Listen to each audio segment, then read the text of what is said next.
नमस्कार, सुप्रभात। आप सभी का दिन शुभ मंगलमय हो।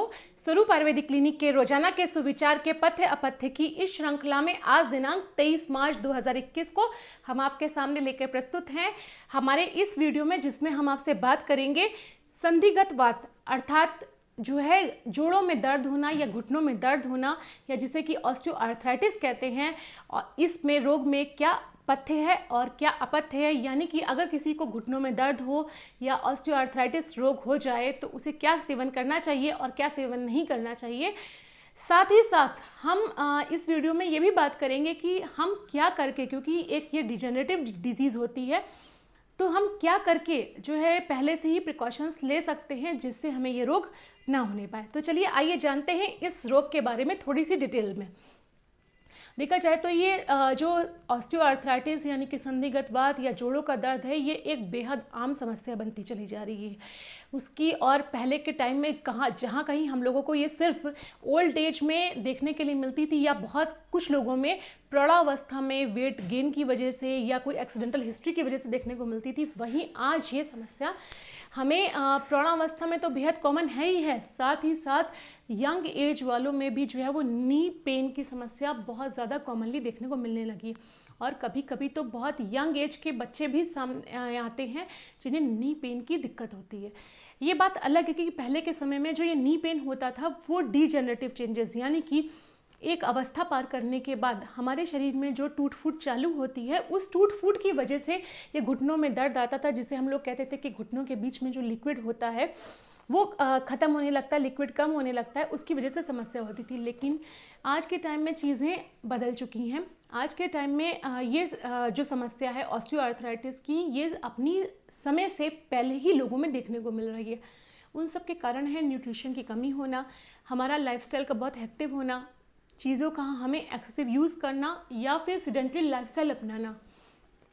बहुत अधिक डिपेंडेंसी हो गई है लोगों की पैक्ड फूड पे, अपने न्यूट्रिशन पे प्रॉपर ध्यान ना देने से, जिसकी वजह से उनका वेट बहुत ज़्यादा होता है। वेट ज़्यादा होने की वजह से जो है उनके नी पे प्रेशर पड़ने लग जाता है और नी पेन की समस्या समय से पहले आ जाती है। या फिर कभी कभी ऐसा होता है कि लोग जहाँ पहले लोगों के पास प्रॉपर एक्सरसाइज का, व्यायाम करने का और वॉक का टाइम होता था, वहाँ आज लोगों के पास में प्रॉपर एक्सरसाइज या वॉक के लिए टाइम नहीं है, या है भी तो वो अपने हेक्टिक शेड्यूल के चलते ये सब करना भी नहीं चाह रहे हैं, क्योंकि रात में देर तक जगते हैं, सुबह देर से उठते हैं।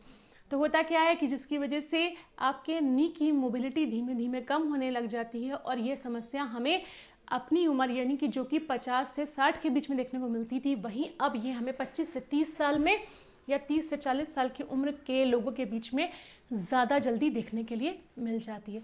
तो हम अब ये बात करेंगे यहाँ पर कि हमें क्या करना चाहिए और क्या नहीं करना चाहिए, जिससे हम इस रोग से जल्द छुटकारा पा सकें या फिर हमें ये रोग ना होने पाए। क्योंकि अंततः अगर एक बार ये ऑस्टियोआर्थराइटिस हो जाती है और ये सीवियर फॉर्म में होती है कि प्लेस बिल्कुल नहीं आता, तो आपके डेली हेक्टिक शेड्यूल को भी हैम्पर्ड करने लगती है। रात में नींद नहीं आती, नी पेन बहुत ज़्यादा होता है, आप जो है वो स्टेयर्स नहीं चढ़ सकते, उठ बैठ नहीं सकते हैं, इवन घुटना मोड़ने में भी दिक्कत आने लगती है।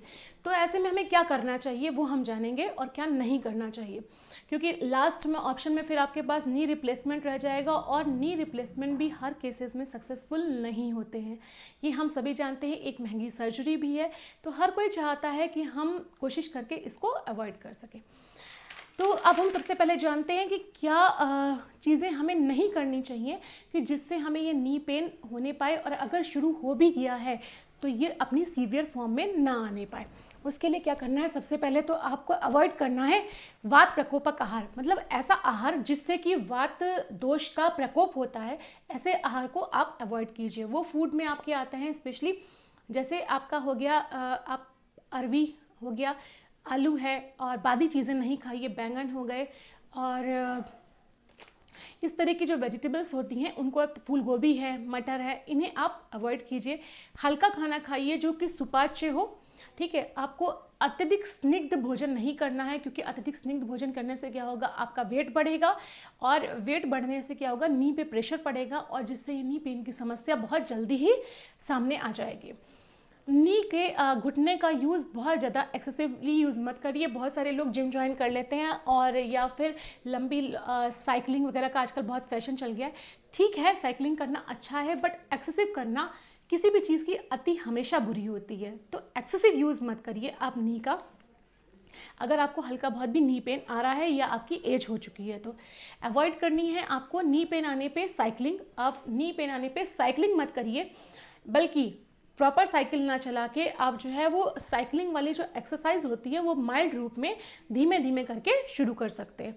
आप रस्सी मत कूदिएगा, क्योंकि ऐसी कंडीशन में रस्सी वगैरह कूदने से भी नी पे बहुत ज़्यादा लोड पड़ने लग जाता है।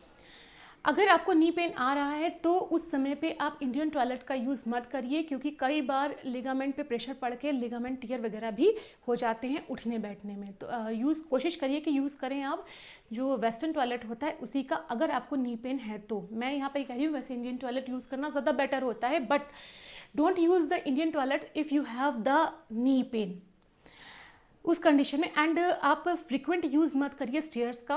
स्टेयर्स चढ़िए लेकिन आप दिन में 1 या 2 बार ही, लेकिन बार बार हर 10-15 मिनट पे आपको स्टेयर्स बार बार उतरना चढ़ना, सीढ़ी उतरना चढ़ना, ये आपके लिए हानिकारक हो सकता है। तो ये आपको अवॉइड करना है और कोशिश करना है कि आपका वेट कम से कम रहे, वेट बढ़ने ना पाए। तो ये कुछ चीज़ें हैं जो आपको अवॉइड करनी होंगी जिससे कि आपको नी पेन आगे बढ़ने ना पाए।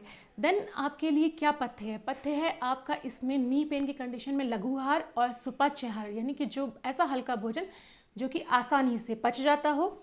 आपको माइल्ड एक्सरसाइज करनी है, हल्का व्यायाम करना है और वॉक करनी है, लेकिन प्रॉपरली और रेगुलरली। लोग क्या करते हैं 2 दिन वॉक पे गए, 4 दिन आराम किया, ये नहीं करना है। एक्सरसाइज और वॉक भले ही आप माइल्ड रूप में करें, लेकिन उन्हें डेली बनाए रखिए। और डेली अगर आपका डेली रूटीन बहुत हेक्टिक रहता है तो शाम के समय अपने नीज पे, घुटनों पे कोई भी वाथर ऑयल, जो कि मेडिकेटेड ऑयल मार्केट में बहुत आसानी से मिल जाते हैं, उनको हल्का सा गुनगुना करके लगाइए। मसाज नहीं करनी है, सिर्फ लगाना है। लगाने के बाद आपको करनी है उसके ऊपर गर्म पानी की सिकाई। इस तरीके से गर्म पानी की सिकाई करेंगे अगर आप कुछ हफ्तों तक, तो आपको इसमें काफ़ी आराम होगा। अगर आपका पेन बहुत ज़्यादा है नी पे, तो आप ऐसा भी कर सकते हैं कि आप पहले ऑयल अप्लाई करेंगे। अप्लाई करने के बाद गर्म पानी की 20 से 25 मिनट तक आपको सिकाई करनी है, ना कि 5 से 10 मिनट। और उसके बाद जो अरंडी आती है, अरंडी का जो पत्ता होता है, उसे धुल के पोंछ के हल्का सा तवे पे गरम कर लीजिए और गरम करके उसे घुटने पर रात भर के लिए बांध दीजिए। इसकी गर्मी से आपको इसमें बहुत ज़्यादा आराम मिलेगा।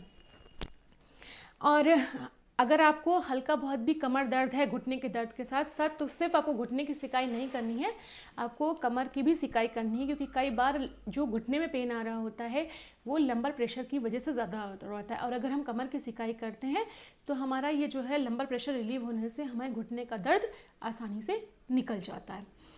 और वेट आपको अपना कम रखना ही होगा ताकि आपके घुटने में प्रेशर ना पड़ने पाए। साथ ही जो मेथी के बीज होते हैं वो इसमें बेहद फ़ायदेमंद होते हैं। मेथी के बीज को लेना है, उसे घी में भून लीजिए, भून के उसे आप उसका लाल होने तक भूनना, ध्यान रखिए काली नहीं होने पाए।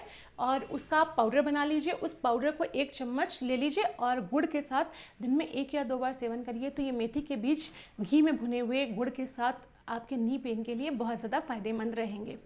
और इम्पॉर्टेंट चीज़, रात में सोते समय हरिद्रा शुंठी शीरपाक लेना है।